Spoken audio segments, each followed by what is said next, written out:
Somewhere in the back of the internet, there was a memory that refused to die. Not a video. Not a title. Not even a clear screenshot. Just a strange cartoon people swore they had seen when they were children. A little girl.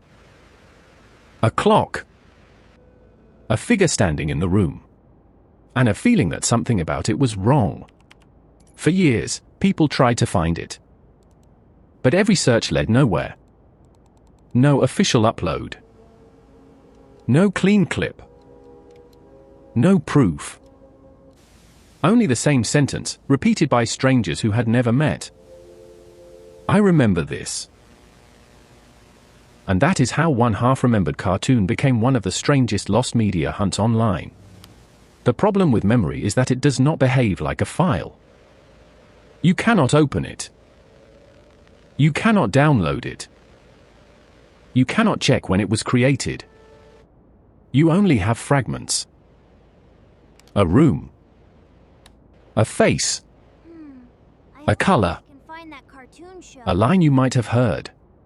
A channel you think edit. A year that feels right, even though it probably is not. And the more you try to explain it, the more fragile it becomes. Was it really a clock? Was it a man? Was it a puppet? Was it even scary, or did it only feel scary because you were a child? That is what made this case so difficult. The people searching were not starting with evidence. They were starting with a feeling. Before streaming, television was temporary. You watched what was on. If you missed something, you missed it. There was no search bar. No comment section. No algorithm waiting to bring the clip back. A strange short could air once, enter a child's memory, and disappear for decades. And children's television made it even harder. A single program could contain a studio segment, a puppet scene, an imported animation, and a short film from another country, all inside the same broadcast.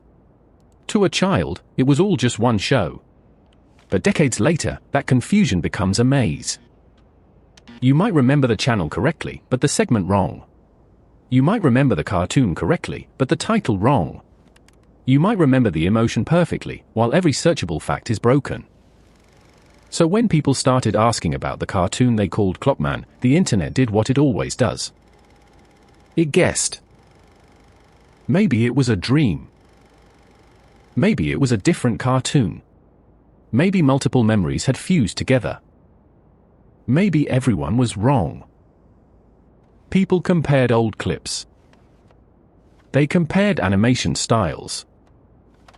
They looked through children's programs, obscure shorts, and foreign cartoons that felt almost right.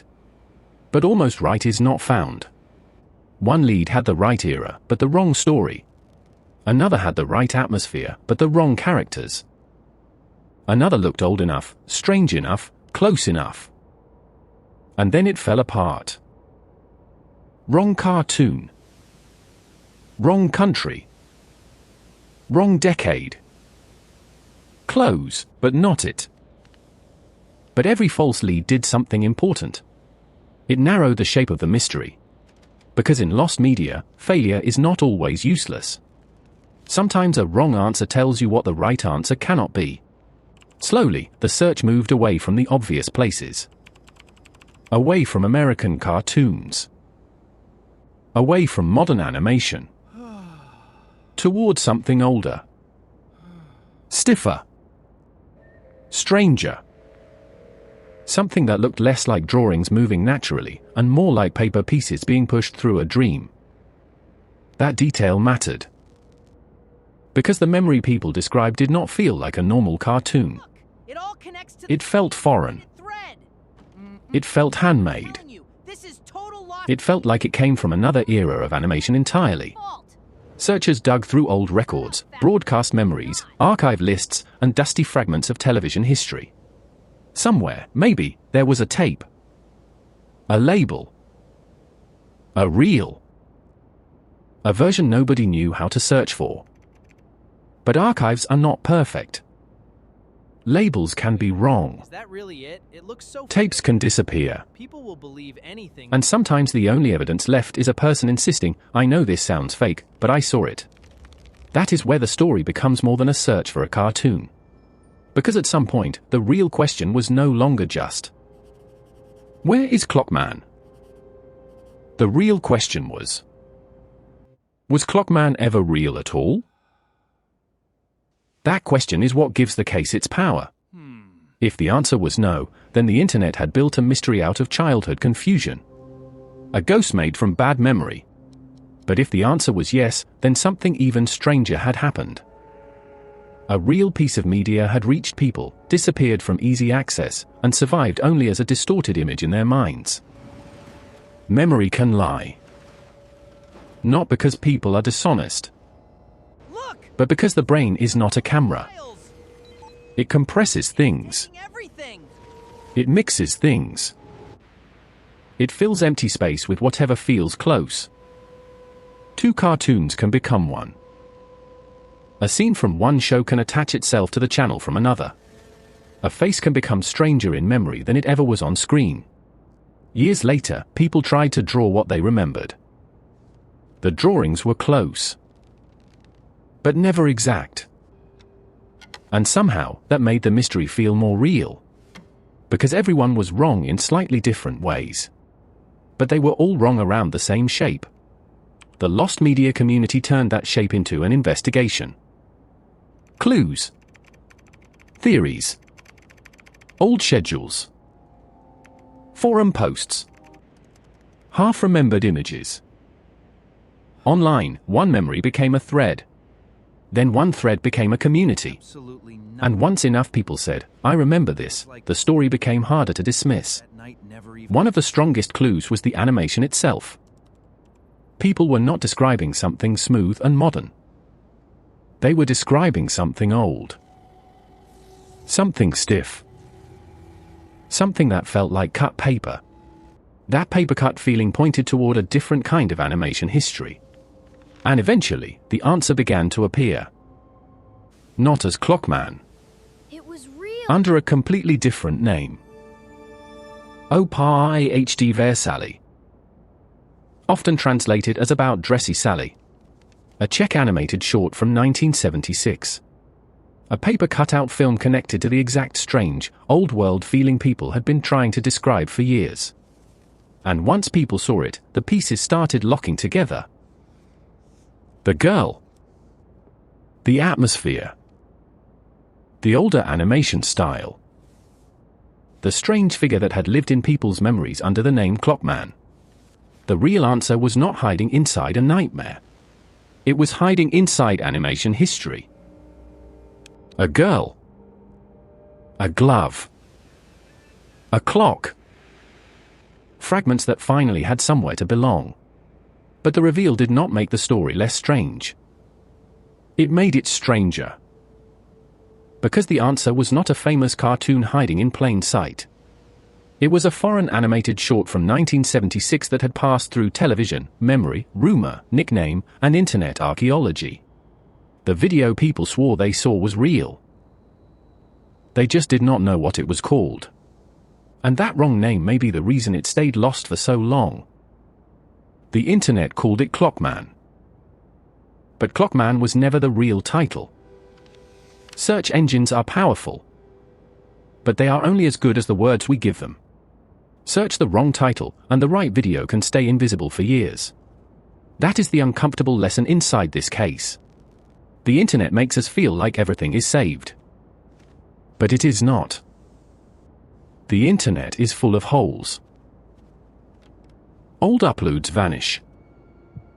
Forums break. Accounts get deleted. Files disappear. Links rot. And sometimes a missing title is enough to bury something that was real the entire time. Forums became evidence rooms for memories nobody could prove. No clip. No proof. Just enough fragments to keep looking. That is why lost media hunters feel less like fans and more like archaeologists. They search through static because something might be hiding inside it. They search through broken pages because someone might have said the right word once. They search through old memories because sometimes memory is the only map left. In this case, the child remembered. The adult searched. Two versions of the same person, staring at the same missing image from opposite sides of time. And still, the question remained. Was Clockman real? Or had the internet given a face to a childhood blur? Then, finally, the search found something real. Not a ghost video. Not a creepypasta. A real film. One person saw the pieces line up. Then other people saw it too. And the memory stopped being just one person's strange story. The bigger mystery is not one cartoon. It is how much of the internet is already missing. The internet looks endless. But it is full of holes. A broadcast can enter a room, play once, and disappear. If nobody saves it, it becomes memory instead of media. Years later, someone can type the wrong words into a search bar and find nothing. Not because the memory is fake, but because the words are wrong. Then other people appear and say the sentence that keeps every lost media search alive. I remember this. One memory becomes many. And suddenly, the story is harder to dismiss. A tape. A forum. A map. A clock. A girl. All the wrong pieces, finally pointing to the right place. In the case of Clockman, the answer was yes. The memory was not perfect. But it was pointing at something real. And years later, the internet was still asking the same question. Did anyone else see this? That question is the heart of every lost media hunt. Because childhood media feels permanent when you are a child. The shows are always there. The characters are always there. The channel will come back tomorrow. But behind the screen, it was never permanent. It was fragile. A tape can be misplaced. A title can be forgotten. A segment can be cut. A broadcast can vanish. Oh my God, there it is. And sometimes, the only thing strong enough to survive is the memory of someone who cannot let it go. When a lost thing is found, the internet does not just celebrate. It checks its own memory. It asks, were we close? Were we wrong? Did we imagine it? Or did something real survive inside us all along? In the case of Clockman, the answer was yes. The memory was not perfect. Shut up. But it was real. It was not. And maybe that is the creepiest part. Not that the internet invented a lost cartoon. But that, for once, the internet remembered one. And then the screen goes dark again.